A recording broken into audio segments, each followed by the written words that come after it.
Почитувани пациенти, почитуван народе, приватните доктори ве информираат да во текот на утрешниот ден ќе изразат револт, значи уште еднаш повторуваме, ќе има неработење, некористење на мој термин во знак на незадоволство и игнорантскиот однос од страна на фондот.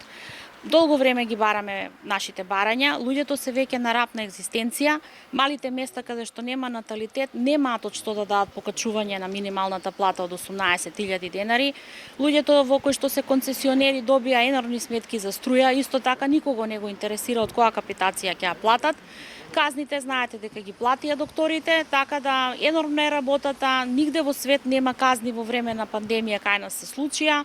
Значи се натрупа огромен број на незадоволства кај матичните доктори кои што сакаа на најразлични начини, значи од штрајкови, од неработење, значи цело недела, така да на крај мислам дека сами се организираа и одлучуваат утре да биде протест кој што ќе го изразат со некористење на мој термин.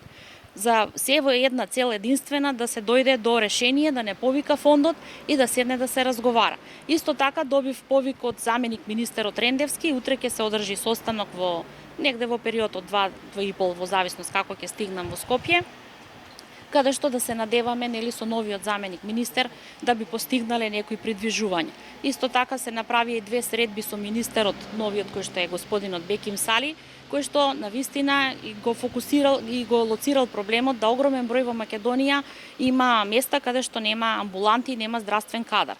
Уште еднаш повторувам, ако фондот не излезе во пресред, нели на овие барања, ќе има уште поголем број на региони, како што се Лозово, Источна Македонија, малите градчиња, каде што колегите ќе ги затворат амбулантите, не можат да издржат да одговорат на барањата на медицинските сестри кои што бараат покачување на платите, заради тоа што никој нас не ни покачил од 2018 година.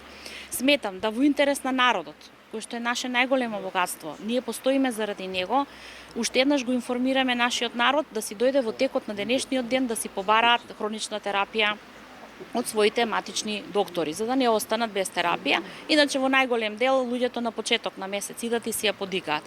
Сите амбуланти ќе бидат отворени утре, ќе работиме за итните случаи, тука ќе бидеме, но нели препишување, давање, во исто време да закажуваме, да порачки да примаме на телефон. Јас сум во аптека, пиши ми го лекот. Значи нашите телефони утре ќе останат глуви.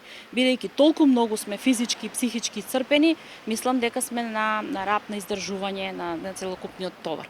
Така да стратешките барања за кои што колегите долго време се незадоволни, тоа се пациенти на ПЗУ, кое што е многу битно за опстанокот и ќе направиме споредба. Ако почине доктор во јавно здравство, не се затвара оделение. Кај нас со години веќе многу министри не сакаат да го прифатат. А тоа е многу битно суштинско за опстанокот на примарното приватно здравство, исто се однесува и за доктори, и за стоматолози, за целокупно приватно здравство.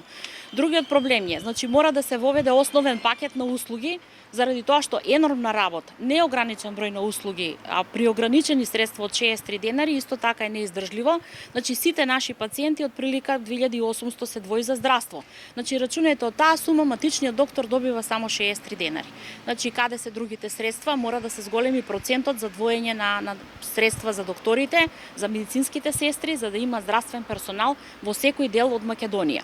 Казнената политика мора да се тргне и мора да се воведе минимален влез за да може рационално да работиме, бидејќи не може енормно едни исти пациенти да влегуваат, се троши здравствениот кадар, а овој кадар и треба на Македонија и треба на овој народ.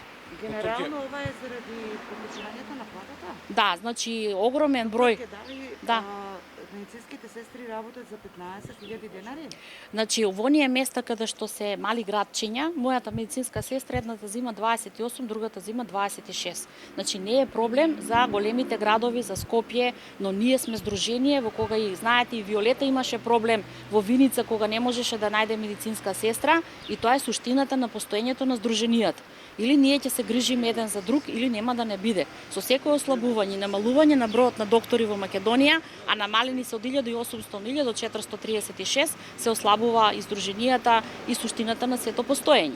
Така да, верувајте ми, во Лозово, ако си заминат братот и сестрата кои што се единствени, а народот таму нема наталитет, нема раѓање, има само умирање, тешко можат, едната сестра ја плаќаат од Велес, другата ја плаќаат од Свети Николе, државата не ни покачува 4 години, народот не наплаќаме ништо, кажете ми од што таа докторка да ги покачи и ако тие две сестри си заминат, нема да има тим. Ако нема тим, нема да има амбуланта. Друг, никој нема да отиде во Свети Николе или во Лозово да работи, а тие луѓе се уште прикрепени со своите родители кои што се многу стари.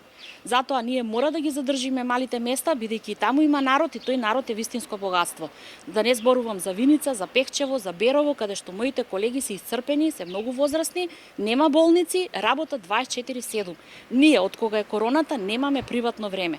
Од Сабајле анкетираме, телефонот не запира, може да се качите и сега да видите колку додека сум тука, нема запирање. Ние немаме фамилии, значи едноставно се зема целокупниот мир. Затоа апелираме, ова мора да се стави крај психички и физички исцрпено цело примарно здравство. Не можеме да издржиме со вакво темпо. Што е со сметките за струја на кираџиите во големите центри како во здравствениот дом? Да, значи стигнати се сметки, тоа го кажав, од 26 во Свети Николе, 30 и нешто во Велес и во други градови, да не ги редам сите градови, во Скопје се уште не се испорачани, ги исчекуваат нели со голема нервоза колегите, така да сметам дека не може да имате вие покачување на целокупните трошкови. И се е покачено за овие 20 години, значи горивото е 160% отидено, а капитацијата е само 40% покачена. Тоа можете од официјалниот сајт на статистика да ги видите тие разлики. Кошничката за прихрана е 135% отидена, значи целокупната храна во изминатите 20 години бодот е повторно само 40%. Колегите немаат од што да ги платат. Редно беше ако некој се грижеше за примарното здравство да каже почитувани доктори, ставете си струјомери пред време за да како некои колеги кои што пред време го направиле тоа. Но поголемиот дел, верувајте ми, немаат од што да платат. Ќе дојде и друг месец, и трет месец. Ние мора да се грижиме едни за други. Фондот е наш партнер и очекуваме подитно да не повикаат да разговараме. Уште еднаш ќе повторам, заменик министерот ме повика, утре нели сум на разговори, на преговори и да се надеваме дека конечно ќе идеме на човек кој што не само да одиме, туку ќе имаме и фидбек и придвижување на стратешките барања за опстанокот на примарното здравство, за опстанокот на овој народ, на кој што му требаат доктори.